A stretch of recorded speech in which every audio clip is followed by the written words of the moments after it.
A Monday edition of the program, the first Russo and Rizzo of February of 2026. Welcome on in, folks. Colin Russo, Mike Rizzo. You got Christian Cat. We're streaming live on YouTube at ESPN South Florida and Twitter and Facebook and all those great spots at ESPN West Palm. Hope everybody had a wonderful weekend. The first off weekend in a lot of ways post-football season.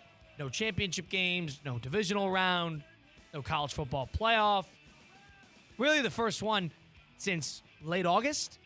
And it's that little in-betweener to give you a little taste of what life is going to be like in just about 7 days' time when Super Bowl 60 is away and done with. You got the Patriots taking on the Seahawks up there in Santa Clara in San Francisco, which is going to be next Sunday. NBC got the game, so we're looking forward to a packed week of a bunch of Super Bowl topics to get into and a lot of other fun stuff with the NBA trade deadline on the horizon.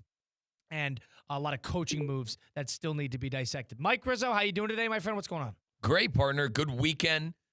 Picked up a championship in youth basketball, beating Uncle Steve. Youth basketball team started down 0-1 in the series and won 2 straight. I picked up a championship shirt for Coach Russo, and the parents gave us a nice little memento after the season. So all of that in my car waiting for you after the show.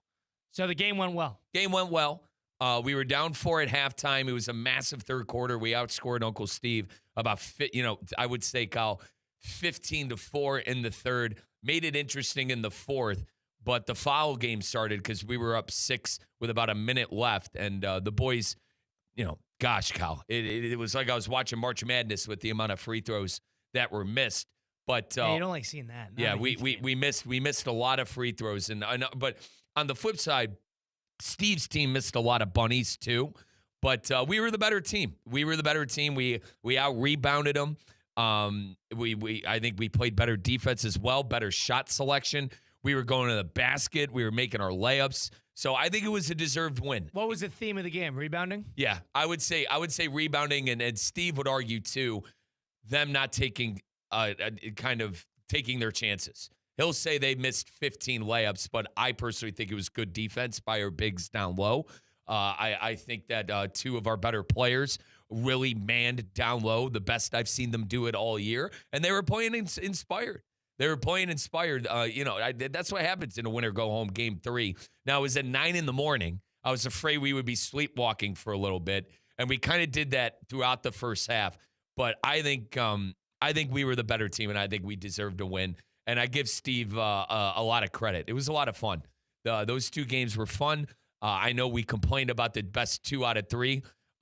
We wouldn't have won if it was 2 out of 3. Yeah, right? And I actually reached out to Steve saying, that it kind of backfired for them because obviously they won game 1 in blowout fashion.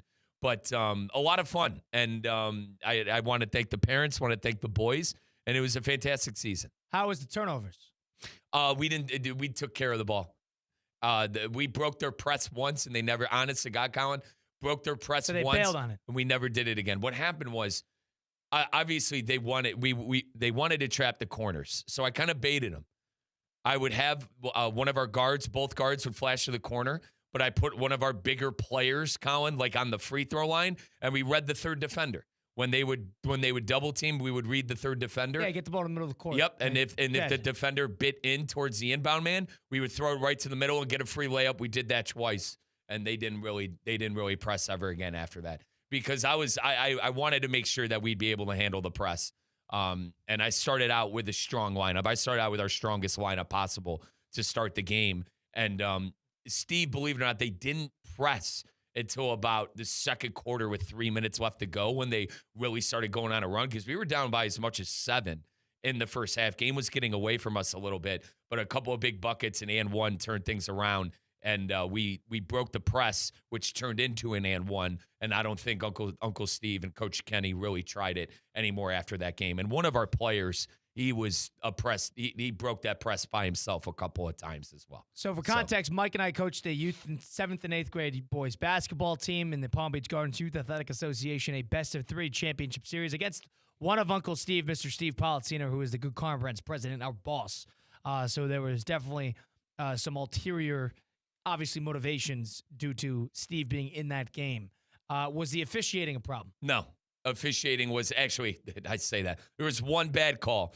It was an and one for one of our better players, and Colin fading away and one gets foul. He calls an offensive foul. And, I'm the only coach there. I always tell you, and I tell the players, you guys focus on the game. It's my job to get on the refs and get thrown out of the game. But I had to pull it back. I didn't complain one single time about a call, but that one, Colin, I just, surrender Cobra, wide eyes, open mouth. I go, are you kidding me? I said that to him, and he just started cracking. The ref started cracking up and went back on the other end. So other than that, nothing to complain about. Well officiated game. Well officiated. If anything, which is rare for a youth basketball game. I think both teams were in the bonus both halves. Let's put that in perspective. There's a lot of fouls. But and one of our players actually did foul out. But I always say we haven't had a kid foul out all year. He fouled out. He fouled out. But Colin, the reason I say it wasn't bad, they called it both ways. When I say the officiating is bad, is when there's a ticky-tack game. It was. But the refs weren't the reason I think either team won or lost the game, if that makes sense. We finished our opportunities at the rim. Our boys were better at executing. And, Steve will say they missed 15 layups, but I tend to think it was good defense. We had really good interior defense. A big theme was the transition offense. How was getting the ball down the court quickly. Dude, burned them. That's like when I say that's how you win those games. That's what I say. We took advantage of our opportunities. We got out and ran. And I would count our two best players. They were the reason. They were the reason that we were able to, because they barred the door down low. They didn't let anything easy down low, and then they got out and ran. Yeah, they got out and ran. Those leagues. And I felt bad. Not a lot of threes taken. Not on our end. Good. Not on our end. On our end. How you lose those leagues is you shoot too many threes. Not on our end. I'll say this: to begin the game, we were settling, and then I, called timeout. I said, "Let's start going to the hoop. Let's start getting in transition." And it ended a little bit after that. So, but fantastic, Colin. I mean, the 2-3. I always say in this league, if you're not running a 2-3, you're trolling. The 2-3 worked great. We had our three biggest guys down. Now, Colin, the one thing I wanted to bring up, it's a championship game. And I went with a strong lineup more often than not, if that makes sense. So you didn't play certain kids. To be fair, a lot of the kids that I wasn't playing were in foul trouble. But let's just say they weren't going to be on the court either way. Well, even what if was the percentage? Let's just say our two best players came out quickly and came really get back in quickly in the second half. But Steve did the same thing, right. So I didn't feel bad. And to one point, I went to go sub some of the other boys in, and they said, no, he needs to be in. They literally told me no. Yeah, that's bizarre. Yeah, but I want to mention by name, but obviously we're not going to do that. These are young kids. Let's just say one of our better perimeter defending guards came up big in the dying embers of the game. And then I made a late substitution for one of our ball handlers and free throw. I think I handled the game. Let's just say this. I was worried about, botching the game, Colin, with you not there. I think I handled it pretty well, Good. Especially in that second quarter where the game started getting away with us with 7 minutes left. I called a timeout, reeled us back in. We got to stop defensively, which led to an and one, cut it to a 4-point game. Halftime came, and then we really, for the sake of the argument, blew the doors off of them in that third quarter. Was Steve pissed off after the game? No, God, no. Steve was a good sport. He was swallowing his tongue on that. He told me multiple times, though. I know it kind of hurt him because he told me multiple times that if there's anyone that I wanted to win other than us, it was you guys. So I did feel bad. I did feel bad. What, you felt bad for what? For Uncle Steve. He's coaching at least 20 years you can't feel bad. With his son. You can't feel bad. They never for the opposition. You can't feel bad. I feel bad. He's a failure. It's Uncle Steve. He's a failure. Uncle Steve's like a family member to us. He's a failure. Come on. He did a terrible job. No, he didn't. He did a good job. But he lost. You can't feel bad for the opposition. And I would never pity the opposition. Steve, if you're listening, I apologize. He was without a key player. He told me that. I remember he told me that before the game. One of his key players, as I described it, as Steve described it, a meaningless baseball game rather than going to the championship game is what one of the players missed. So that's what happens when you schedule 3 games in 5 days. I felt you're for going him. to run into different problems. Listen, Steve was a great sport about it. He talked to all the parents. He thanked us, Colin, said a lot of nice words about us. We took our pictures, and Tina, Courtney, Cade, and myself, three other fellow workers here at ESPN West Palm, we were at breakfast by about 30. Nice. We were in Palm Beach Having that Gardens game in the morning was the right move. It worked because one of our best players had another sport. And you can't sit around all day. No, you can't sit around no, all day. God, no. And the boys are like, why is it so early?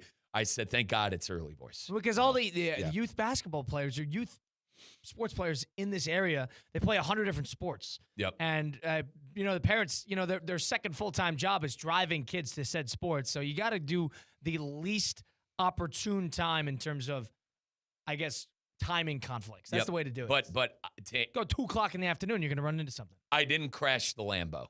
That you gave me. So, well, we lost the first game. So, I mean, it was a matter of just, playing good defense and running the court. So good. I'm glad we won the game. I was in Tampa instead, and it was cold, 25 degrees at night. Yeah. And it was cold here, too. It's been cold today. This is as cold as South Florida's ever been. It was Sunday morning. I wanted to get a workout in before Manchester United. By the way, United 3 in a row. Let's give them some credit. I wanted to get a workout before I watched some football. Colin, I walked outside. 30 degrees felt like 14. It felt like it was 5 degrees. And it's the humid cold. Dude, it was cold. Yeah, it's humid cold. Like I was out the door, woke up at 6, coffee, whatever, out the door by 7 to get on the treadmill. And I had to come back inside to put on a sweatshirt and sweatpants. Like I'm, for the sake of the argument, living in the Midwest, going to the gym, layering up in January. Right. Guys, I haven't had to layer up in a year and a half. It was since cold moving this down morning, here to South too. Florida. It was really cold this morning, too. It's thick. It's thick cold. What, if you don't mind me asking, what temperature was your apartment when you woke up? Because I know you don't have the heat on as well. It was 64, 65 degrees. I had 63. Yeah. And I refused to turn the heat on. I'm sorry. And maybe I turned the heat on. I turned the heat on this morning. Listen. 888-760-3776. Do you have your heat on? Because I refuse to do it. Folks, it's going to be cold for 3 days. Well, you know what? I got to call. It's going to be cold for 3 days. I got a and call then be from in the 70s. My mother's still in town. I got a call from a restaurant that we were supposed to be at tonight, and they called me and they said, our heating does not work. I'm like, it doesn't work? You don't have it. And he goes, and the guy's like being as real with me as a restaurant employee has ever been in my entire life. He goes, it's really cold in here. I'm like, all right, how cold is cold? He goes, it's 55 degrees in here. I'm like, it's 55 degrees in there? And he goes, you still want to come?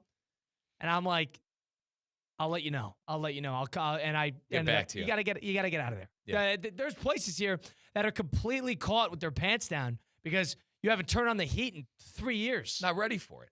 And I'm being stubborn. It's that simple. And luckily for me, here at the studio, we don't even have a heater. Well, we need a campfire in the bathroom. Yeah, it's cold. It's at least, I would say realistically, it's about 55 degrees in the bathroom. There's people out here who are trying to high horse you, the people with Northeast ties or Midwest ties or, central United States where it gets really cold in the winters. Like, oh, this is nothing. There is something about the humid cold.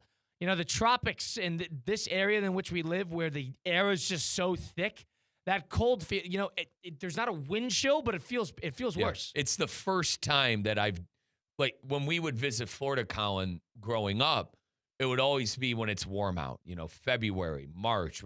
I've never been down here in 2 years. I've never been down here and felt as you described it, the humidity cold. That was rough, bro. Rough when I walked out of the apartment Sunday morning. Like, couldn't believe it. Like, I was back in Peoria and it was single digits again. There was rumors about it snowing in Tampa. It did not end up snowing in Tampa. There was none of that. And I was kind of looking for that. And no, absolutely none. But it was a little cold. It was about 5-10 degrees colder up there as well. So it's winter jacket season. Mm-hmm. And, people out and about in Tampa were basically in their winter coats. And I'm not the type. I don't like bringing coats if you're going to, be out for the Gasparilla Parade and stuff like that all day. If you're not going to do that, I'm not a believer in having a jacket because you're going to be inside, you're going to be outside, it's going to be hot. So what are you going to do? You didn't wear a jacket? I did long sleeve. And so you were freezing. I was cold. I was gutting it out. But, I've seen worse. Hang on. I saw some video of you rallying guys together in a bar, and you had that Yukon polo. That was on Friday night. That was on Friday night. I see. That was on Friday night. It was warmer then. But during Saturday, I had a long sleeve shirt, and that's all I did. And I got a couple comments. It's a little cold. I'm like, you're right, and I probably should have wore a jacket in hindsight. But I mean, in Madison, it felt comparable to being out and about in Madison because I would never bring a jacket out. I'd never bring a jacket if I was going to be out of the apartment for like inside and outside. You don't sound sick, so you didn't get sick. No, definitely not. No, it was and a you good time. rarely get sick. I've seen you sick one time in a year and a half down here.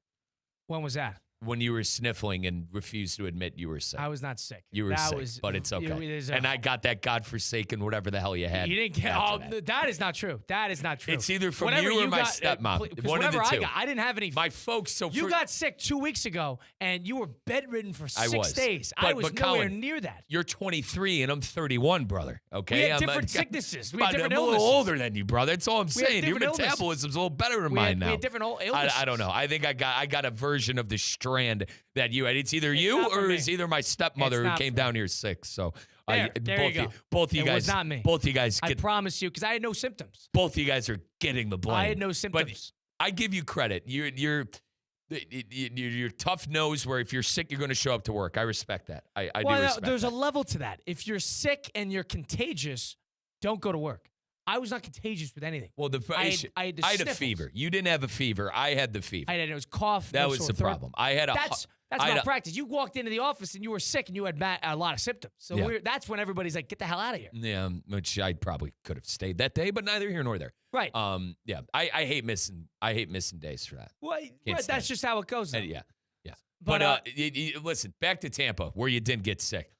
You ran into is he a Hall of Famer? He sure is. Okay, yeah, Rondé you ran into Rondé Barber and our guy Marquise Pouncey, the former center for the Pittsburgh Steelers. Keith, man. Where'd you run into? I'm very jealous you ran into Marquise. It was some random tented event right next to the parade. So he said they'd come in studio. They're promoting their liquor. They have they have an alcohol and they were promoting that. And Rondé Barber was also promoting a different alcohol. So it was like a bunch of different vendors there. I see. And Rondé was just hanging out. And I'm like, hold on. I played his nephew in basketball growing up and in the Northeast. And he played at Greenwich High School. And I went up and I said, it was the first thing I said. I'm like, I played his name's AJ in basketball and football growing up. And he goes, oh, yeah. And immediately he starts giving you a good conversation to the point where you're kind of asking him anything, and you're just kind of like shooting it back and forth for 10 minutes. Rondé Barber, really good guy. Yeah, good dude. I was pleased with him, and it was and Marquise, also a really good guy. So I was hanging out with them, and I had a bandana on that didn't even fit my head, and it was good. It was a good little event. I would never go back. For those of you who've ever been to Gasparilla, I would never. I'd go back to Tampa. It was cold. That's why. No, I would never go back to that event. Never go back. I had a good time because it's hard not to have a good time in that environment. I will never, ever go back to that event. No parade, It's a whole day event. It's supposed to be a marathon of a day. And it's supposed to go from, 10 a.m. to midnight of just festivities. And I had a good time. It's such a crap storm. And it's hard to get around. Service is a problem. You don't know where you're going next. I was visiting two guys in Tampa. There was a bunch of us there, but I was visiting two guys in Tampa who are both lousy planners. And they have no idea how to organize and itinerize a day. Well, hang on. So they screwed that up. You have ADD when it comes to that with plans and scheduling. It's like that's your. I'm fine with going with the flow. You need a plan. That's not the type of day you go for the flow. And I asked them that multiple times. I'm like, is this a day where you go with the flow, or is this a day where you should have a plan? And they were like, I think we go with the flow. They were completely wrong. I've never seen two people so wrong. You need a plan. You need to be scattered in one spot that's walkable.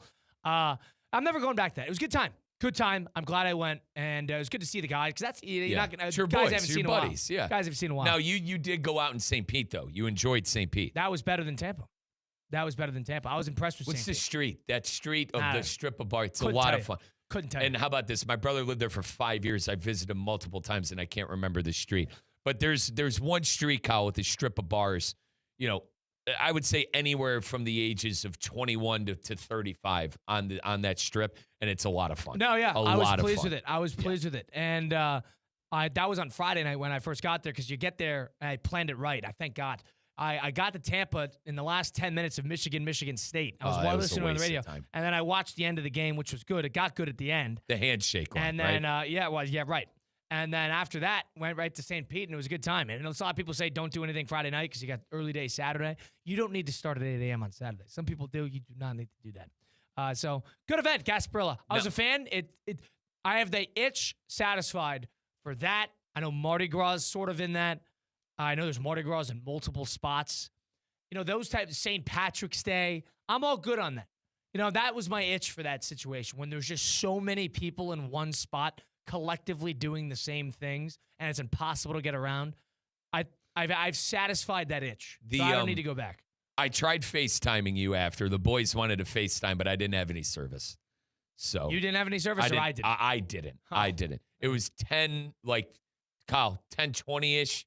His game was at 9. I would say, 10:20. Were you up? Yeah, I would have answered. I would have answered. Okay. I would have answered. But very bizarre just seeing the whole environment because, it gets sloppy. A day like that gets sloppy. Well, yeah, especially when you're day drinking like that and it's going into the night.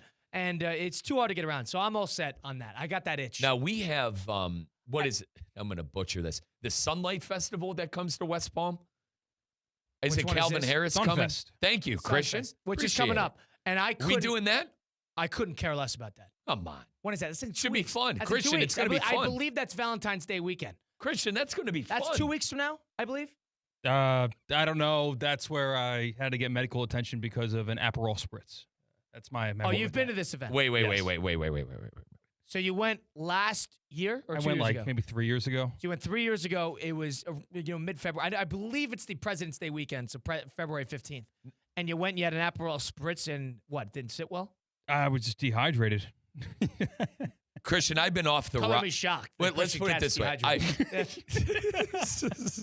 I was about to say, I've been off the rye for a couple of years, all right? But forgive me for thinking someone like you who would drink Hawaiian punch at night when he's thirsty and wakes up at night that you would be dehydrated after one drink. Just hot outside, man. I mean, the sun beat me. Yeah, I've beaten the sun a lot more than the sun's beaten me. Fair enough. And Christian, it's a big EDM fest, right? No. No, it's not one of those? No, they rotating cast, a bunch of different genres of music. Oh, really? Yeah. I thought it was more of the electric EDM side. Well, I heard Calvin Harris was going to be in attendance. Is that right? I'm not dying to go see Calvin Harris. Dude, he's amazing. What's amazing? Calvin Harris. Yeah, the songs are good, but I don't know. I don't need to It would be good vibes. People your age, girls. I couldn't stand an event like that. I'm going to tell you that right. I am not big electric concert guy. Kyle. What about Tortuga? That's down in Fort Lauderdale area. I didn't go to that, so I don't know. Country music. Yeah. I have not been. No, I was during Live Golf Miami, and I had priorities. Country music, I actually think is good live because a lot of what you hear in country is what you get. That's a waste of time when you're listening to the song. But again, music festivals, there are people out there who are capable of doing 3 or 4 days in a row. Lollapaloozas in Chicago. That's golf fun. balls You been? in New York City. No, never. Lolla's fun. I will never do that. Ever. It just doesn't suit. The shoe doesn't fit that. You have a lot of. Doesn't fit. You have a lot of friends in Chicago. I think you should do it. Here's what it's fun. I'm very. I cannot wait until the live reads we get in a month. Right? Well, yeah, that's right. That's why I said I'm all good. It's a great time, man. If we promote Lollapalooza, I'm still not going. But here's the thing: with those types of events, it is such a mess. It's like best case scenario, it's a controllable mess, but it's going to be a mess regardless. You're there for so long, you can't get anything to eat. You're stuck in the middle of the line. You're stuck next to you have to go 7 hours early if you want to get a halfway decent viewing point for an artist you want to see. And everybody there is on drugs. Yeah, you're onto something. Yeah, you're onto something. I don't think I missed any of those bullet points. I'll tell you what, going there sober as a judge is an experience. Never. It's an experience. Couldn't pay me to be in an event like that. You know me, Colin. I like a concert. I you like dance. The person I have fun. I don't need to be on drugs to have fun. That's not a dancing environment. Yes, it is. There's beautiful women there. That is a jump up and down and try not to get trampled environment. Now, I can't stand an event like that. Now, Colin. Clubs when everybody's like, and they got their hands waving in the air. I can't stand it.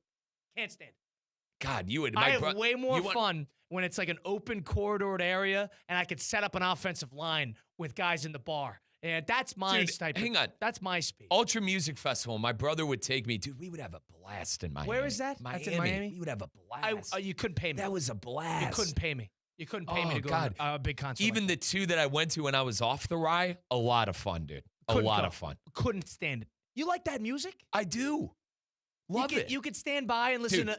We saw Sebastian and Grosso, life-changing. Who?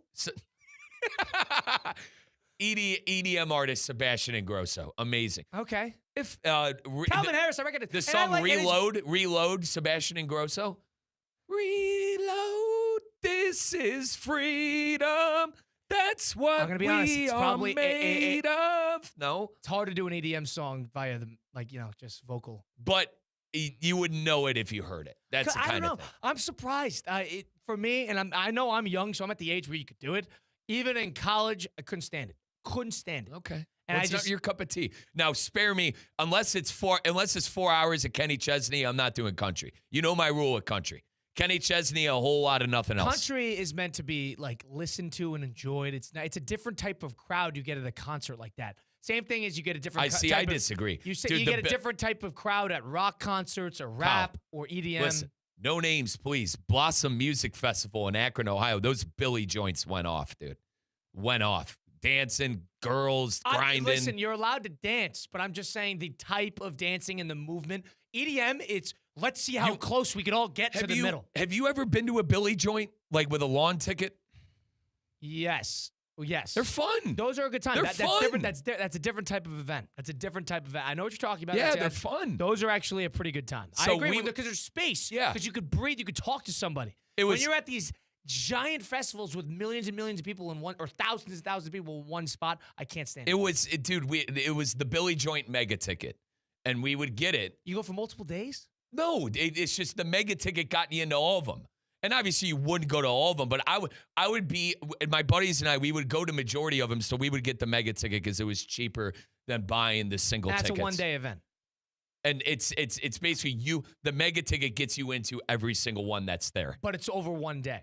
Entire event. No, it's over a whole summer. It's over a whole summer. It's over a whole Yeah, summer. had the same thing Bethel Woods in New York. Yeah, it's like Summerfest in great. Wisconsin. Okay, I'm following. Dude, the Billy joints, I hated the music, but they were a lot of fun. Yeah. They were a lot of fun. I don't know. That's Kenny. not for me. Kenny was the only one that I actually upgraded to.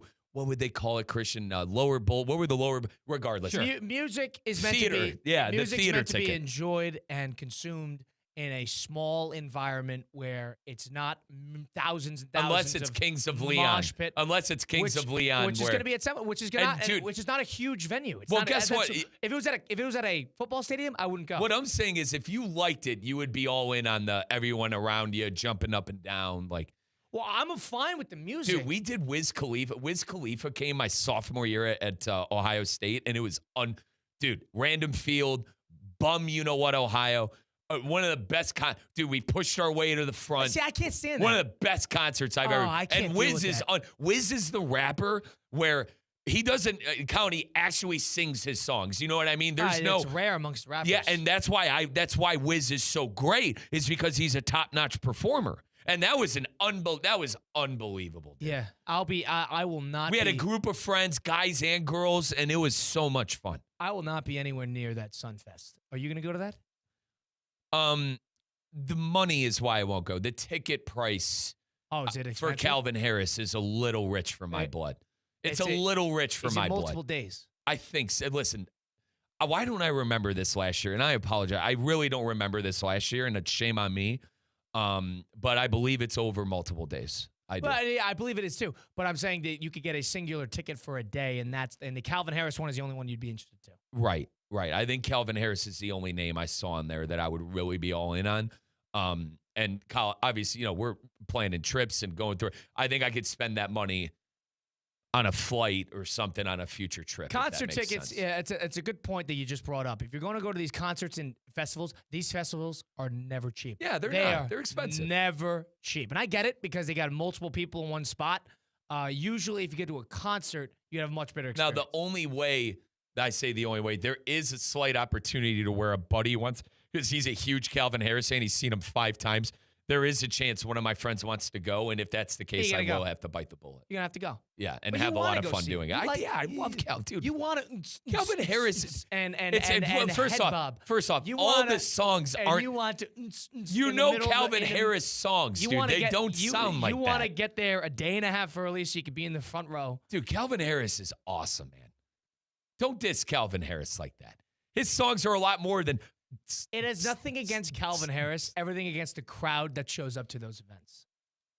Is there something to that? Well, you're retired. Is there something there to that? There are beautiful women that show up to that.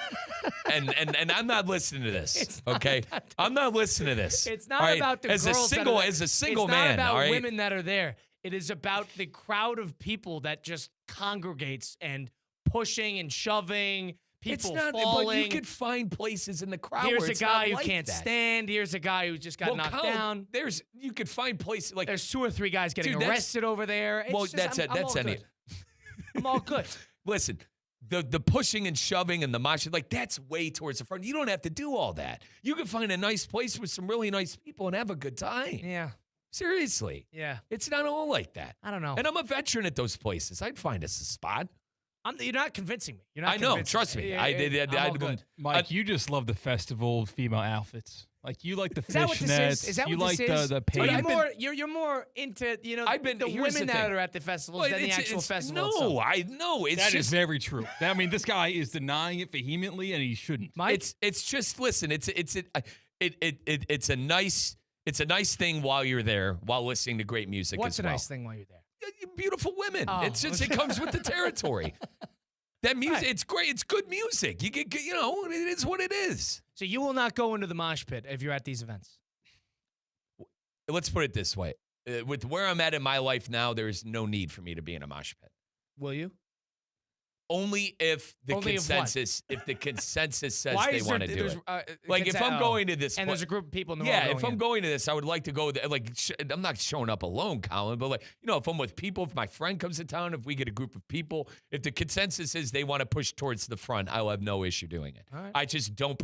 I rather hang out in the back, meet some nice people. And just have it like that. There's some respect to that. I have no. See, that's different. That's different. I just a lot of the times they're very expensive. The only concert I have on the docket that first concert I've been to in a long time would be Kings of Leon in mid-April, which I'm a huge fan of that band. That's my favorite band. You get in a mosh pit for Kings of the Leon. I'm gonna be in the pit. But I don't think a concert like that is going to be, nobody's going to be like that. Can you stop? A lot of lighters in the air. You got to, dude. All right, you got to stop making the assumption that every EDM song is the Stewie Griffin Family Guy. Most, Mike. No. It's house. If anything, it's house music. It's just repeated. I would say it's like more like house music. Dude, Calvin Harris, you like Calvin Harris songs. I know Calvin Harris songs. You like Calvin Harris songs, dude. You can't sit here and tell me you don't. Everybody who plays around Calvin Harris at this concert is going to be playing music. Oh, God. And there might be something to that. Now, listen. You went to Tampa. You're still retired even after going to Tampa? I'm retired. Okay. All right. I'm out. Nothing. No. Mike, we're focused on, here's what I got. Kings of Leon could be April 18th. I'm looking forward to that. Maybe you meet someone there. At Kings of Leon? Yeah. Maybe I'll do that. You know why I like that? Is that's not just in a don't football. Have yourself so. It's not in a football stadium. Perfect. So don't. All I'm saying is just don't completely dismiss it and say you're retired. With right? what? With girls? Yeah. You're 23 years old. I'm a single guy. Perfect. But don't say you're retired at 23. Remember, listen, I'm out of the game. We can't say it on the air, but remember what Marquise Pouncey told you about that. All right. Just keep it. All right. Come on. 23, brother. 23. Baseball fans, spring training 2026. Maybe we'll get you a girl at spring training. That's what we'll do. Spring training? We'll find you a baseball gal. If they allow me to sing the national anthem, maybe it'll be a good That went well? track. That went well? No. Cacti Park at the Palm Beaches is the place to be this season. Right here in West Palm Beach, the Astros and the Nationals are hosting some of baseball's biggest names. You can catch the Cardinals, Mets, Yankees, Marlins, Orioles, Phillies, Pirates, even Team Venezuela for the World Baseball Classic all spring long. Nothing beats a day at Cacti. That sunshine, the crack of the bat, cold drinks, amazing ballpark eats. It really is the best seat in baseball. Spring training runs now through March 22nd. Tickets are selling fast. Cacti Park is bringing back all the fan favorite promotions throughout the year. That's Youth Sports Sundays, Sunday Brunch, Hero Day, Bark in the Park Night, fireworks. They have it all. If you bring the family, go get a 4-for-4 pack online. That's 4 tickets, 4 dogs, 4 drinks, and 4 chips. Visit cactipark.com to lock in your seats. Spring training baseball is here in West Palm Beach. Don't miss a moment. Mike is looking for the nearest concert, so if you know one, 888-760-3776. 888-760-3776. Mike's looking for that next concert where you can just bob his head and, have a fun time. Push your way to the front. If you're going to go to those events, you need to go with a couple bodies. You need to go but like with guys with size. Like, even go if- with a couple offensive linemen, you're going to have a very good experience. Here's the issue. Even if one of my buddies who wants to go to, like, It's about pushing and shoving. he's my age. We're well past needing to go to the front. We're all good. Right. We're all good. We could sit back from a distance. Well, you will put on face paint. I might even have to look into a VIP ticket because that's what you would actually like. But that's just, extra money. I would never in my life will I pay for a VIP EDM concert ticket. Never in my life. Dude, you got to stop with that. You got to stop with the uns. That's what you're looking forward to, Mike. Colin. No wonder you love Vegas. Oh, it's so fun. That's what it is. Dude, I don't even care that I'm name dropping them. Encore Beach Club is one of the greatest places on earth. Yeah, one of the most famous greatest clubs places. One of the greatest places on earth. I did that. I've done. You should go to Ibiza. Let's put it this way. That's you love. Yeah, correct. That's for 24 hours I've done a day. Encore Beach Club 3 times sober as a judge, and every single time it gets even more fun. Every single time. Mike's a sucker for capitalism. He's a sucker for EDM concerts. Nonetheless, cactipark.com. Go get your baseball tickets. Colin Russo, Mike Rizzo, Christian Cat, Russo and Rizzo, ESPN 106.3. The 4 p.m. hour on ESPN 106.3 is served by the Delray Beach Open. 140 miles per hour aces, parties, and all the good vibes. Get your tickets today at DelrayBeachOpen.com. Tired of being sidelined by a sports injury? Get back in the game with Baptist Health Orthopedic Care. Whether you're a professional athlete or even a weekend warrior, you can get back to doing what you love with our compassionate orthopedic team. Experience a new level of care and get back to your best. Welcome to being treated like a pro.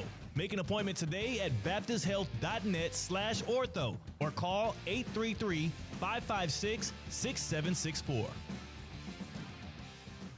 Hey guys, Mike Rizzo here. I know you're moving soon.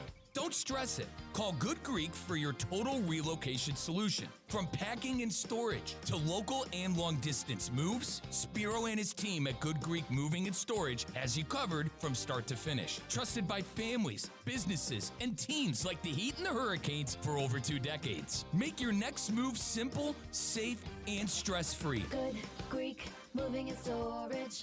Your superhero movers.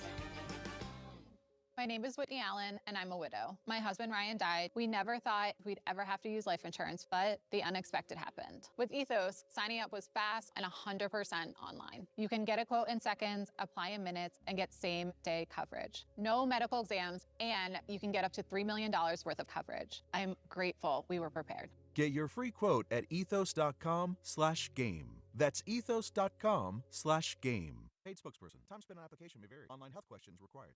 Okay, I have to tell you, I was just looking on eBay where I go for all kinds of things I love, and there it was. That hologram trading card.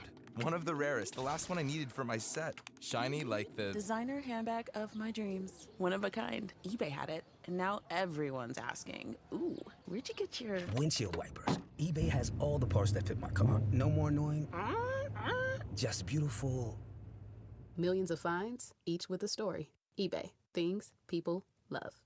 Hi, I'm Janice Ridenour from J. Zello & Associates. For nearly 30 years, my firm has worked alongside business owners and their teams, helping them truly understand QuickBooks with clear accounting guidance, proven workflows, and hands-on training. We offer customized QuickBooks Online training delivered in a supportive, judgment-free environment so you can learn at your pace. If you're stressed about your books, you don't have to be. Get trained, get confident, get it right. And when you need ongoing support or you'd rather have it done for you, our experienced team is here to help. Visit jzolo.com and schedule your free consultation today.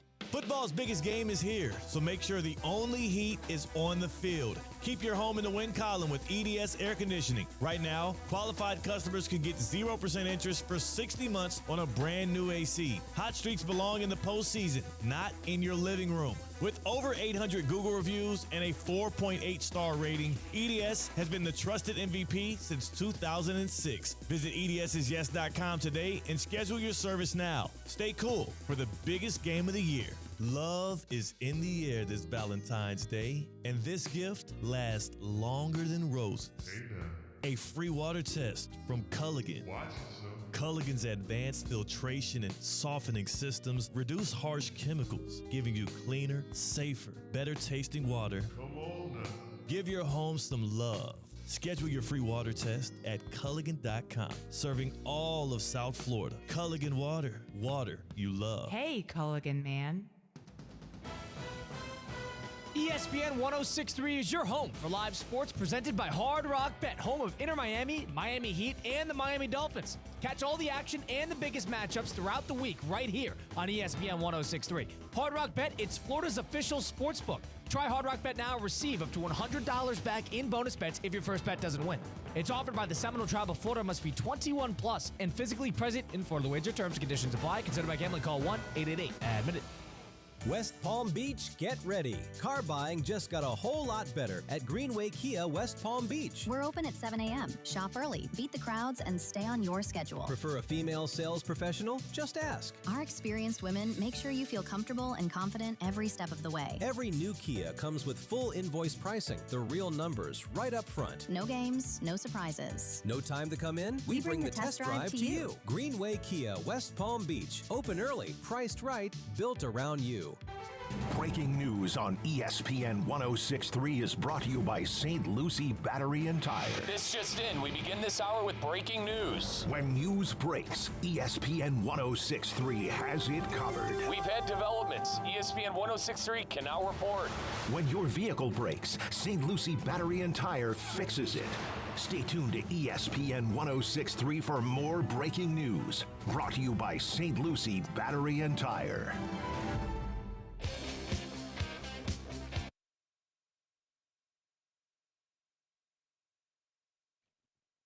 Let's get back to the Anajar and Levine Accident Attorney Studios. This is Russo and Rizzo on ESPN 1063. Colin Russo and Mike Rizzo, Christian Cat. It is Russo and Rizzo on ESPN 106.3. Nearest EDM concert festival, Mike Rizzo's got you covered. But, you know, if you don't end up going to this, you put an extra couple bucks in the bank. I know where you're putting it. It's Flagler Credit Union. And Colin, even on the flip side, if you do need some of that extra cash, you do need to take out a loan for whatever it may be, an EDM concert, a trip to go see an EDM concert. These days, yeah, EDM do need a loan. Flagler Credit Union has you covered. That's the local name, folks. Flagler. We all know that local name, the Flagler Credit Union, a division of Dort Financial. How they have your back on if you got to take a loan out there, a non-for-profit cooperative. So they will charge less when you need to borrow money for that EDM concert, for that flight to get to the EDM concert. But in all reality, we all know how crazy life can get. You know, especially if you have kids, especially if you're taking care of people, if you need some extra cash for yourself, reach out to Flagler and see what they could do for you because they could help you out more so than others. I mentioned they're a division of Dort Financial. You could do business banking options. You could do a personal checking account. I have a personal checking account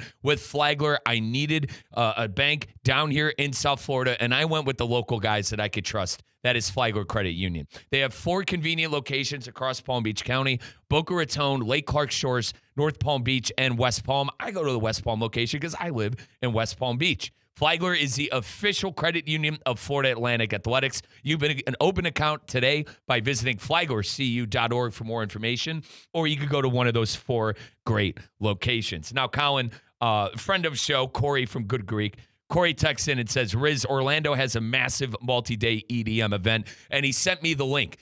Do you, me, and Corey, do we want to go to the EDM concert together in Orlando? You and Corey got that covered. Me and Corey, okay. And then Doc Al texts the show and says, retired, Doc Al will find Colin a girl. So Doc Al is going to help you find you a girl. Doc Al, I'm obviously, on the market. From Men's Only Medical. I'm on the market. You're not in the market? No. You're retired? Yeah. I just, listen, I'll end it with this. Remember what Marquise Pouncey told you. Remember what Keith said about that. Remember what Keith told you. Can you PG it up? I'm kind of curious at what he said. No. There's no way to make it PG? I don't think so. He said, thank you.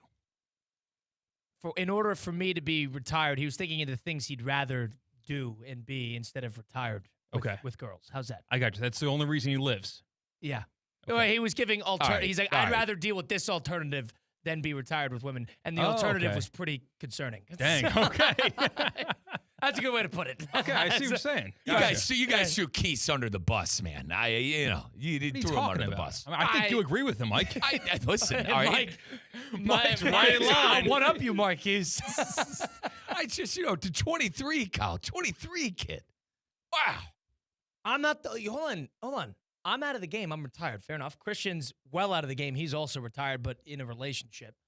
you're in the game and very much on the court. You got this ball's life for Mike. Calvin Harris should be Mike. Calvin Harris should be an AAU tournament for you. Go find your next one. Go find your next girlfriend.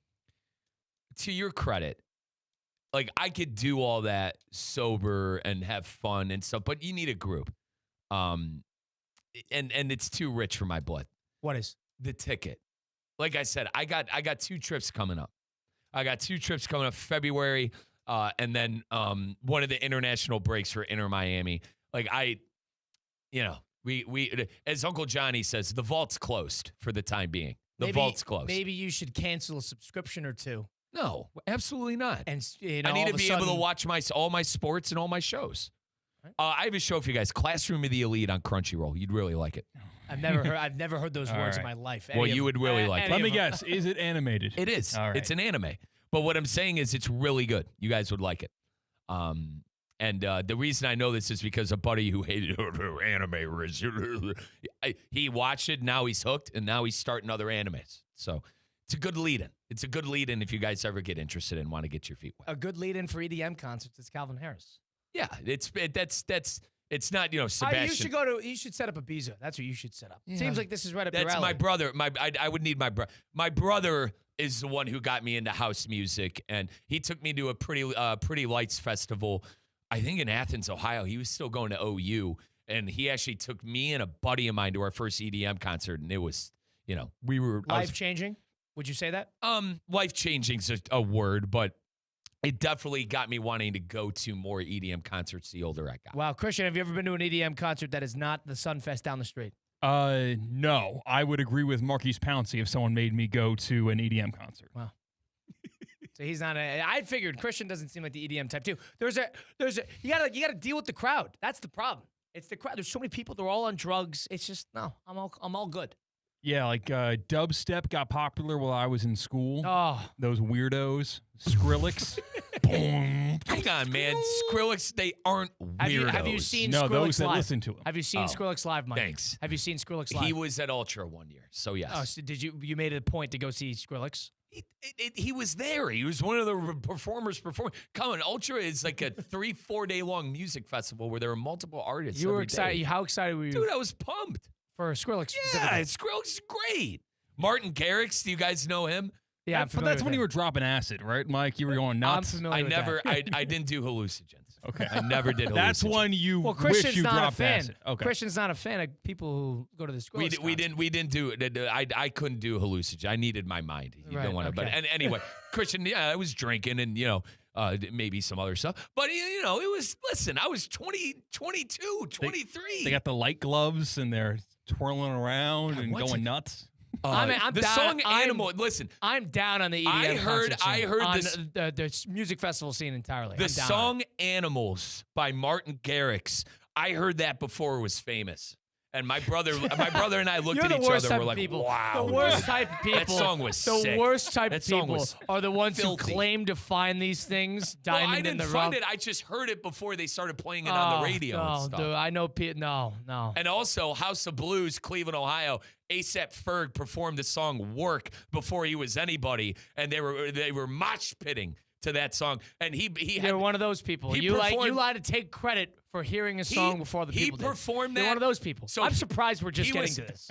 He was Juicy J's. What is it? Preliminary? What do I call him? You're the worst type of. There you go. Thank you. You're Christian. the worst type of music guy because you're. Why? Because I heard the song before we got famous. Yes, and you got to remind people. Yes. I didn't remind. I just told you guys. So, that's what we're talking about music festivals. Let's play this out.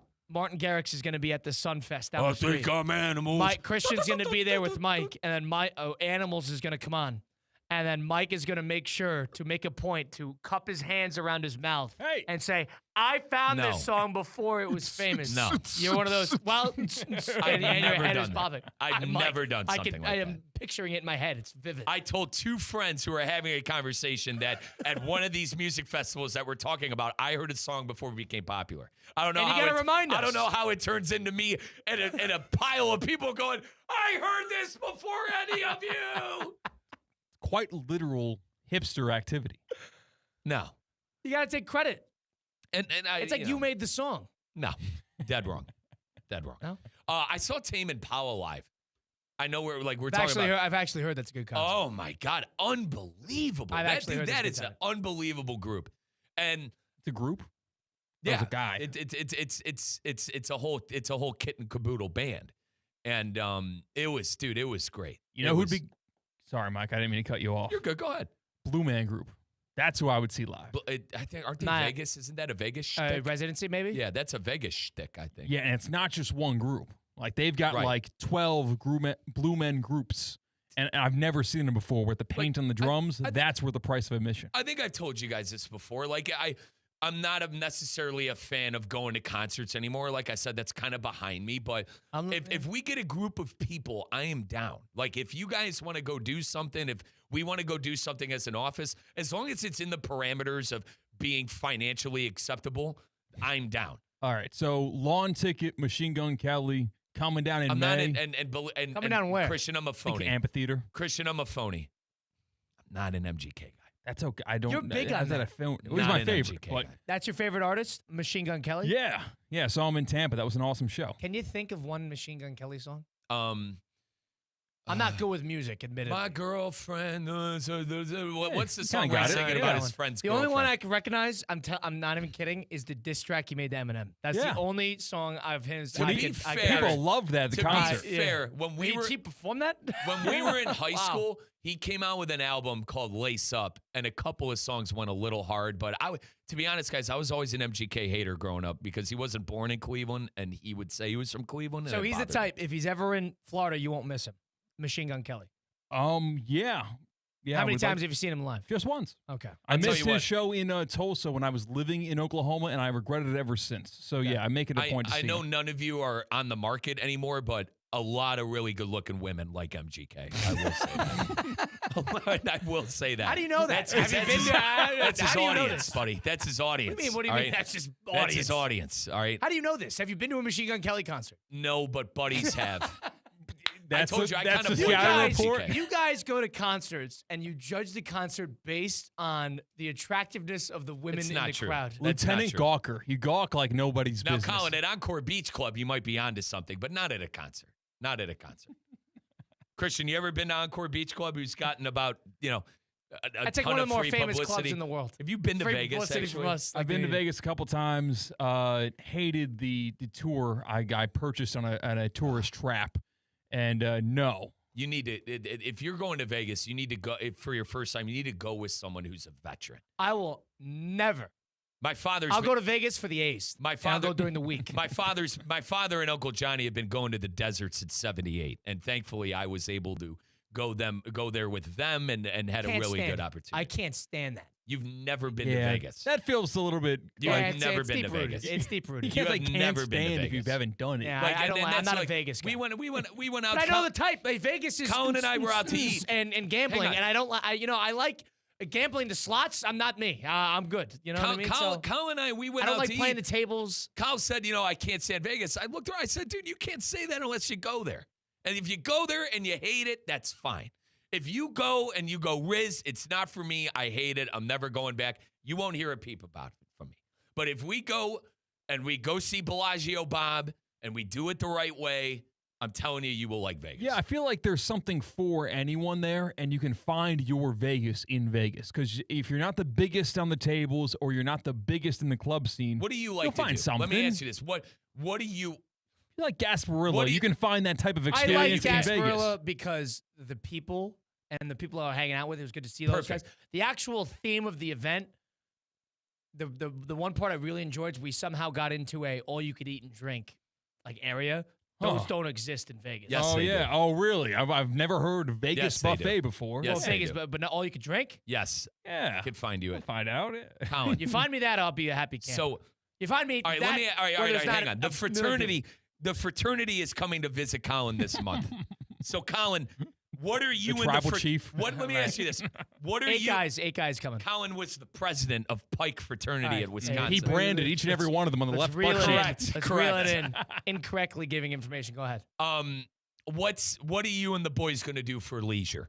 We're going to be at Duffy's Sports Grill. That will be number one. We'll be at Duffy's Sports Grill for a considerable amount of time. So that's number one. All right. Outside of that, it's sort of a TBD.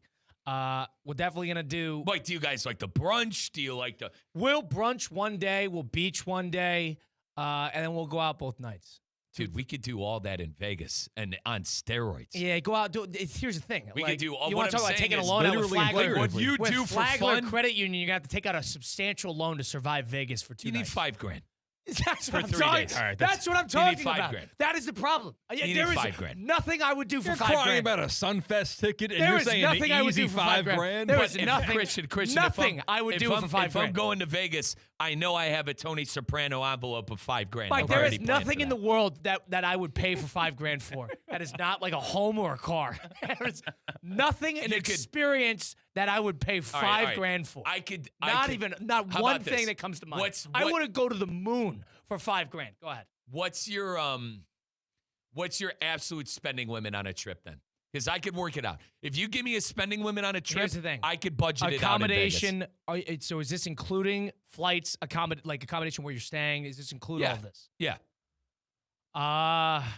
For a 3 days, 2 nights, something You like can't that? do more. Colin, the famous saying, if you're in Vegas longer than 3 days, you did it wrong. Okay. So 3 days. 3 days, 2 nights. Let's say that.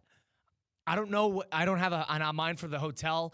I would say anything over $2,000, I'd be very uncomfortable with. We could pull it off.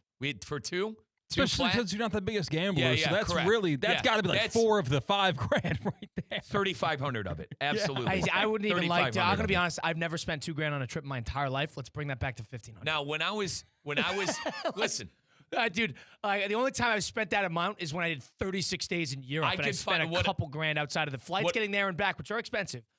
In the day by day, dude, I survived 20 days off of $2,000.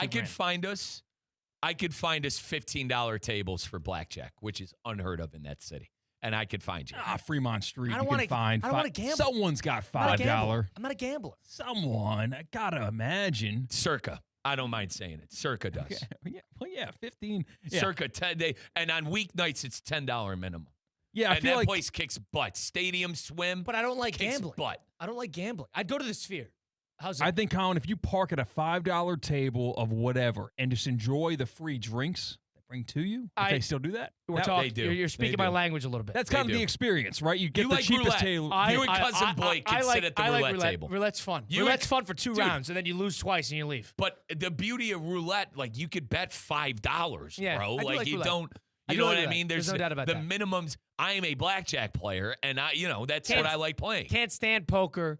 Blackjack. Can I get you to shoot dice, some craps? Absolutely not.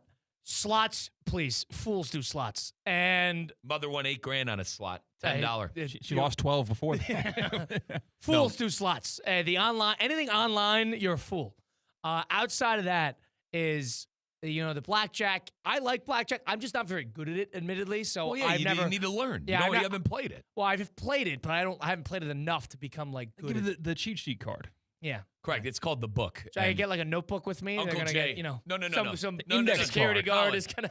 You study it before. And then Riz is there who knows it front and back. And the dealer's Don't hit on a obligated to soft tell 13. you if that's by the book. You don't hit on a So soft 13. you're an excellent blackjack player. Do not hit on a soft 13. What are you talking about?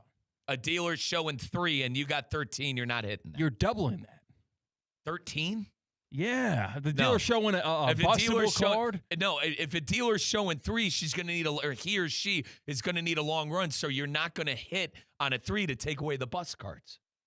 I don't know. I think you're giving faulty advice there. I don't think it's that clear cut. You hit on 16 when she's showing a 10 or What's a the table or a count? face Are you card. counting the cards at this point? No. No, you're not. You do not count cards. You All will right, I get trust thrown you. out. You will get thrown out So if you everything count you know cards. about blackjack is just 21. Just a good It's movie just- and rounders. But Christian, let's put it this way. You said If- soft 13 versus 13? the point I'm trying to make is if the dealer has a low card and you have anything, if you have 13 or anything high, 13 and higher, you're not hitting because you have a chance of taking away one of her bus cards. Soft 13's different. If you can't bust, you're going to hit on that. I don't know. Why would you give up the chance to try to improve your hand with I no don't know. risk? Because the odds, according to the book, that's the highest. You are playing the highest odds you have without counting cards. It's basically what the book is. I'm not letting this go. It's fine. Christian, maybe you find maybe out. Christian, maybe the term was a Mike, hard if 13, a soft 13. if your first time giving advice is incorrect advice by the book, I'm going to be disappointed. Yeah, I I'm got the gonna be blackjack honest. strategy card right I'm in gonna front of be me right now. disappointed. If you're blackjack, Mr. Blackjack Grant, it's guy. been 2 years since I've been to Las Vegas. Okay, here we go. Already drawing the line. Christian, what does the book say? What does the book say? On a soft 13, 14, 15. What is a soft 13, 14, 15? That means when you have an ace and another card to create that number. Got it. So if you hit, you can treat that ace as a 1 or an 11. All right. Soft 13, you're hitting against a 3. You're hitting against a 4. You're going to double against a 5 and a 6. Mike? Go ahead.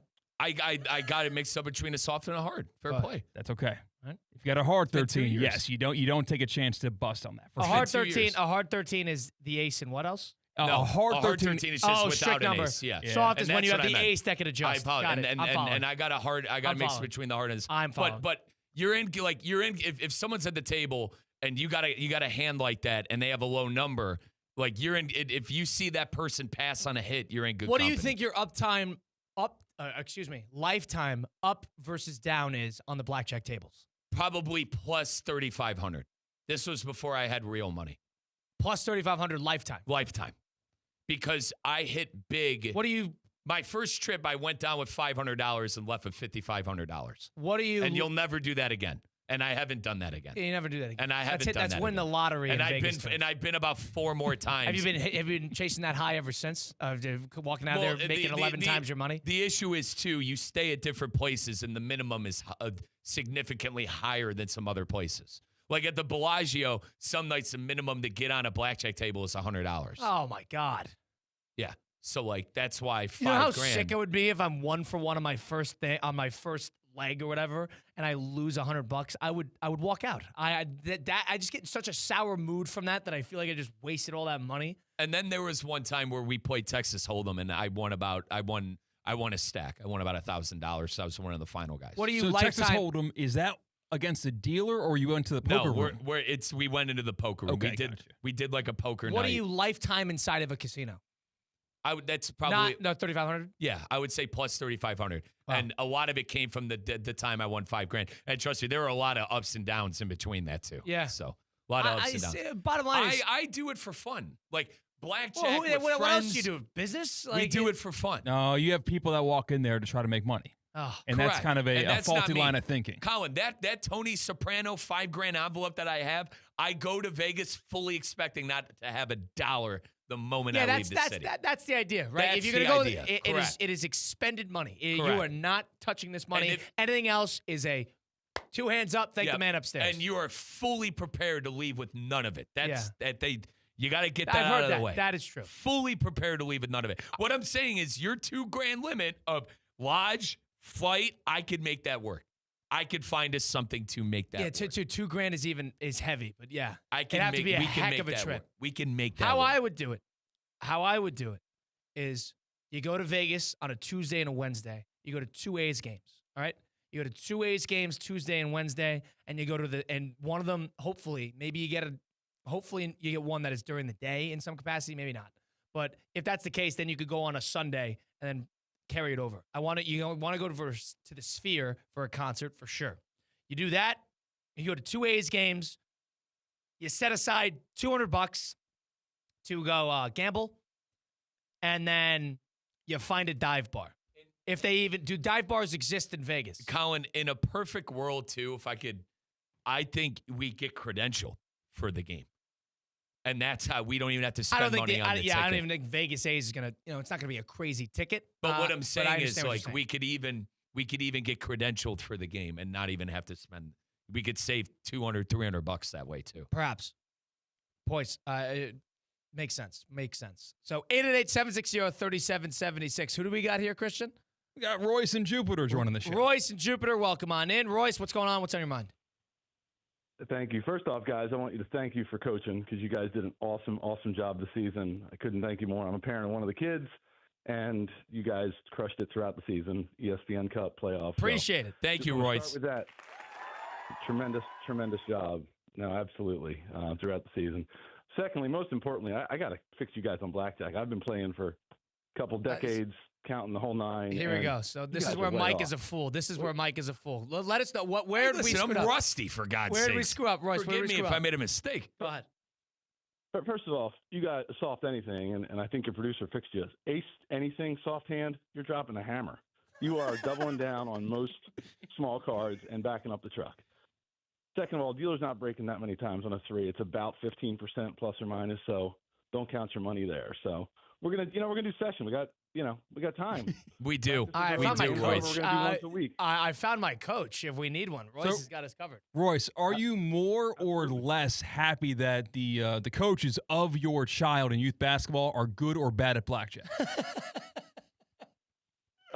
Actually, I'm kind of good and not good in professional gamblers because then, they might skip town for a game here and there. They were committed to coaching, and I like that. Good at coaching, good with the kids, not so good with the cards. Exactly. No carton issues here. We're good. Wow. Good shout, I guess. Appreciate the call, Royce. Thank you for chiming in. Thank you for the kind words as well. So Royce is a pro. I just heard the 15%. I heard that you don't do this, you do that. Back up the truck, drop the hammer. Oh my God. Here's the thing. What is this lingo? It's one glance back at the quote book. I'm good. You We'll look see. at it on the flight. That's realistically what I do every single trip. I look at it the entire time on the flight. Well, I actually I was playing blackjack because my flight out of Fort Lauderdale got delayed by 6 hours on Friday. you were at the airport? Oh, okay. So thankfully on the drive down, they told me the 4-hour delay. Okay. 6:25 to 10:25. So I had time to kill, went to Dania Point, ate a burger or whatever, and then realized I had a lot more time on my hands. So I went and played some blackjack. I lost, but I just there's a situation, Mike. So this is a toss-up here. Playing free bet blackjack. So you can split your hand and you can double your hand if you have a 9, 10, or 11 for absolutely free. Wow. And the way the house gets their edge back, because that would be not very profitable if they didn't give their edge back, was the dealer pushes on all 22s. I had pair of 5s versus a 4. So I could have either split for free or I could have doubled for free. And this was they call it in poker tanking, when you sit there and you think for a while. Correct. You pause and you really got to think about this. I tanked in blackjack, which is unheard of, because I could have doubled that 10 against a 4 and had a really good chance there to get a face card, do well. But you're kind of wanting to chase those splits and chase those free bets. So what'd you do? I doubled. And I lost. And then I got to catch a flight. That was my losing hand. I went all in there. Oh, I got my butt kicked. Oh. That's how they got their edge back. Tables at Lauderdale? They have tables there? Oh, the Hard Rock is nearby. Okay. Oh, okay. Well, in the meantime, if you've been in a car accident, truck accident, suffered a slip and fall, my friends Mark Anajar and Glenn Levine, there's no gambling on this side. You want guarantees with Anajar and Levine accident attorneys because they fight for you. They don't even charge you unless you win. They work tirelessly to get you the maximum compensation that you deserve. They're the best in the business for a reason. There's no book to them. It's all straight up. Why settle for just any attorney? Go demand the best. Go demand Anajar and Levine. Take that one phone call and take back control of your life. Don't wait. Call for free consultation today. Call 1-800-747-FREE. That's 1-800-747-3733. Take back control now with Anajar and Levine. 888-760-3776. Number to get into the program. Christian, who do we got now? We got Damon in Delray Beach joining us. Damon, welcome on into the program. Dan, what's on your mind? Hey, what's up, fellas? Just a real quick point. I am by no means an expert gambler, but the strategy of just taking what you can afford to lose and this and that. One thing I'd like to point out, blackjack is a very fast game. Yeah. So if you're having a bad night or whatever, you can run through that $5,000 or 500 or whatever. Roulette, maybe it's a little boring, but it's nice and slow. So if you're going there on a budget, you can play for a lot longer, just a suggestion. That's an excellent point. That's an excellent point. Blackjack, you could be out of there in 20. They could clean you out in 20 minutes. Oh, you sit down to an empty table. Oh, just you're you and chumming the waters. That's why, it's important to if you're call, cold, David. you got to get up, dude. If you're cold, you lose. I have a rule: if you lose 2 hands in a row, I get up. Really? Just 2? 2 hands, I get up. That seems in a row. awfully quick. How often A do you busy night at the casino, Get you're up. going to have to find another seat. It's difficult. Get up. Wow. Especially if the dealer's doing crazy runs, as Royce described it as. What did he say? A 10% chance of them busting on a 3. If the dealer's going 5-hand 21s, get up, dude. Get up. Get up. Wow. I don't think two hands, two long. No way. I like Damon there. I like how Damon gave it as a suggestion of play slow. You want to play slow? You want to make your money last? This is how I would do it. That's why I like roulette. Because you could play, you put $10 there, you're waiting, you're talking to everybody, you're not getting rinsed. It's like a slow kill instead of the fast kills, which is why it's interesting. And it's fun because you win. I just earned that because we just waited about 4 seconds and I did absolutely nothing to make sure that this either fell on red or black. Craps is fun. Craps is a fun group game. Ton of fun. There's a lot going on there, so you really gotta. The best is when you have a hot shooter, Kyle. You call it a hot shooter, and you ride the shooter. You could bet on the shooter to keep, what is it, Chris? I forget. The keep pass line. There you go, and keep hitting sixes. A guy we once saw a guy go like, Kyle, they called a run of like 6 straight. Yep. And we made like $3,000 on it. And granted, we gave it all back in blackjack later on that night. But yeah, if you want to have fun in a casino and you don't know what you're doing, follow someone who knows what they're doing. Play craps. Okay. At a very low minimum, you can have fun. I've never played there. craps in a casino, so I'll say I know very surface level information. I know one bet and the other like specific ones, like the bet it's going to roll a hard 7. Well, I'll tell you what, we're not going to Vegas without Royce. All right, Royce is coming to Vegas. All right? Royce talking is coming to lingo Vegas on a first basis like, with the dealer. Correct. Drop back up the Brinks He's truck. like my uncles who know this stuff like the back of their hand. Drop a hammer. We're good. Royce, drop a hammer on it. Jeez. We're bringing Royce. When exactly. I'm gambling with Damon. Because Damon's like, let's go. We don't want to lose $5,000 in 15 minutes. I agree. So I don't know. I'd have to figure out what my number would be, but I'm never going to Vegas. I don't believe in it. Mike Rizzo, Colin Russo, Christian Cat. We'll have to see. But we'll bring in Jonathan Zazzo, the Zazzo Show 2.0 on the other side of things. Stay tuned for it. It's Russo and Rizzo on ESPN 106.3. Mondays just got better for the men of Palm Beach County. Unlimited Auto Wash is offering $5 off any wash every Monday at all 6 convenient locations. Men's Monday at Unlimited Auto Wash. Don't miss it. Spring training 2026 at Roger Dean Chevrolet Stadium is approaching fast as the Miami Marlins and St. Louis Cardinals return to Jupiter for 30 games in 30 days from February 21st to March 22nd. Individual tickets are now on sale as well as season tickets, groups, mini plans, and more. Purchase your tickets at RogerDeanChevroletStadium.com or call the ticket office at 561-630-1828. See you soon at America's busiest ballpark. Today's tax tip is brought to you by Anshin Accountants and Advisors with George Teixeira, partner and practice leader of Anshin's Financial Services Group. When launching a private investment fund, proper structuring could mean the difference between high tax bills and smart tax savings. The new One Big Beautiful Bill Act permanently extends the 20% deduction on qualified business income, makes favorable changes to exclusions of gains of qualified small business stock, and brings back full expensing on capital investments. For fund managers, this means new opportunities to reduce taxable income and improve cash flow. At Anshin, a partner-owned firm since 1923, we specialize in building tax-efficient structures that help funds and their investors make the right decisions today for greater success tomorrow. If you are launching a fund in this new environment, let Anshin deliver value where others can't. For more tax tips from Anshin, visit Anshin.com. That's ANCHIN.com. Anshin Accountants and Advisors, helping you recalculate what's possible. Anajar and Levine. Call 1-800-747-FREE. That's 1-800-747-3733. ESPN 106.3. WESP Jupiter, a Good Karma Brands radio station. Prizes, flyaways, even cash money. You want it? We've got it. Find a list of all contests and official rules by visiting ESPNWestPalmContests.com. That's ESPNWestPalmContests.com. The 5 p.m. hour is presented by Good Greek Moving and Storage, the world's only total relocation company. Local or long distance, they've got you covered. Good Greek Moving and Storage. Your superhero movers.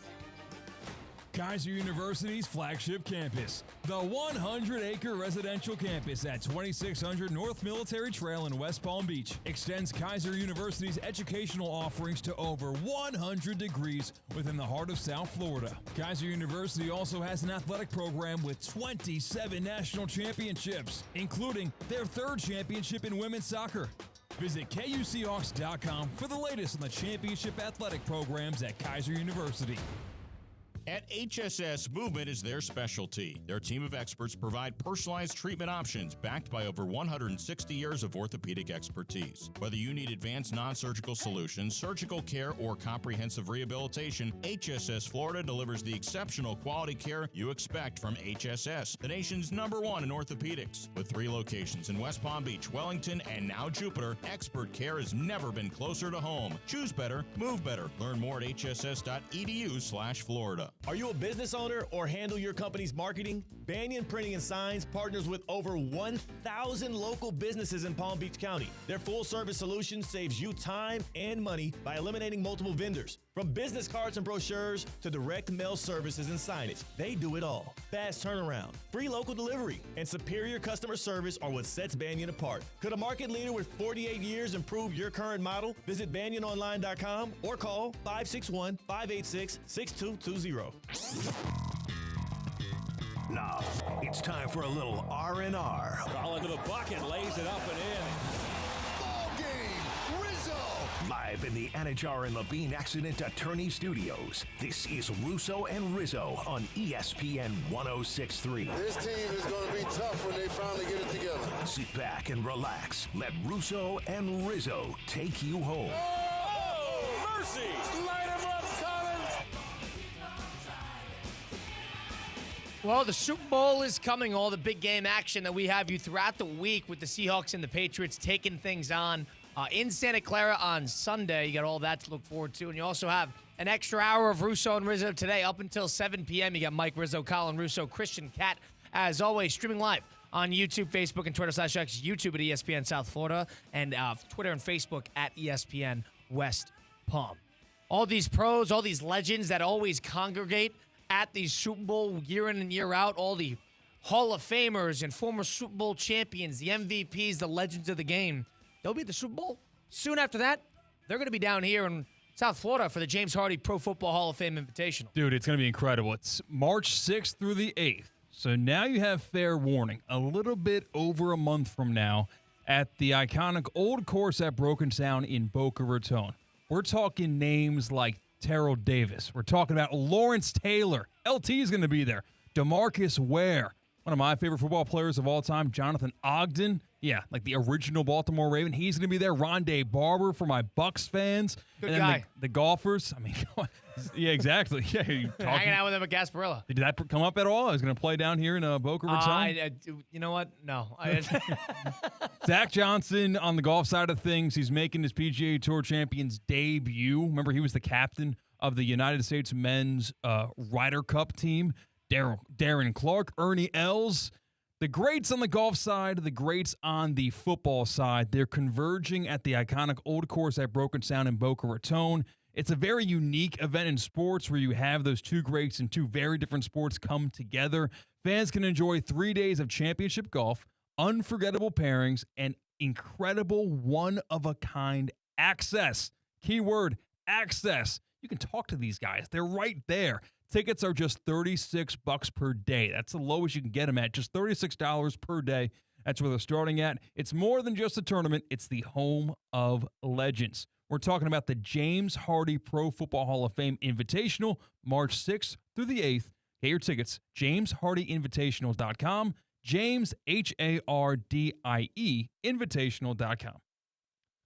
All right, let's loop him in. The Mr. 305 himself. You can hear him on the Zazo Show 2.0. You can hear him on ESPN Radio and the College Football Tour, the campus tour when it's in season. It's Mr. Jonathan Zazo. Let's get to it. You might know him as the Cooper City Rattlesnake. He's the human flamethrower of Miami sports radio. Hey, you could be a maniac without being a jerk. The preacher of the Pat Riley Gospel. They don't complain. They don't make excuses. This is the NBA. Deal with it. The mayor of Dolphins Delusion. Can the Bills offense keep up with the Dolphins offense? And the only guy who can go from breaking down the Panthers power play to cutting a full-blown Ric Flair promo. Woo! Jonathan Zaslow is the voice of the 305. Presented by Anajar and Levine and Twin Peaks. Mr. Jonathan Zazo with us. Zaz, how you doing today? What's going on? I'm good. What's up, guys? You all right? Yeah, not bad. So I am not a proclaimed Vegas guy in the sense that I don't gamble in the tables and stuff like that, and the slots. I'm not big on that. I've never have been. Mike was allegedly an excellent blackjack player until he was corrected on the air by a caller on a phony blackjack advice. So, Zaz, I got mixed up what a hard and a soft 13 was. I got them flip-flopped. I haven't been in 2 years. It's been a long time, but I'm a firm believer in Vegas. It's funny. What did you think it was that you were So bought? I got them completely mixed up. I thought a soft 13 was a hard 13. You know, obviously a soft 13 is when you have an ace. Yeah, soft is an ace and a 2. Exactly, and I got it mixed up. Okay, so that takes away any credibility Correct. from you? Like, you're done? Yeah, according to Colin at least. But I don't know. partner, You made a mistake. I'm a big, whatever. yeah, exactly. But I love Vegas. Been multiple times. My uncle and my father, man, they really showed me the ropes of the city. Very confident I It's could do funny the you same say that. I'm going to for Vegas Colin. next week, actually. You're a it's big so Vegas fun. guy as So well? fun. Are you going? What are you going for? I do like Vegas a lot, but I've only been a few times, and I haven't been in a long time. And I'm taking my wife next week. I'm taking her for Valentine's Day. She has never been, and so yeah, we're going next week to Vegas. Amazing. Yeah, Amazing. I'm And excited. So how do you handle this? Do you set aside money that you're going to eventually gamble on the tables? And No. is it internally I am not going back to Florida with this money? No, I'm just gonna play, and we'll see how it goes. Like, hopefully we start out, we have a good sesh, and that kind of sets the tone for the next few days, and we'll see how it goes. But I do not have a number in my head.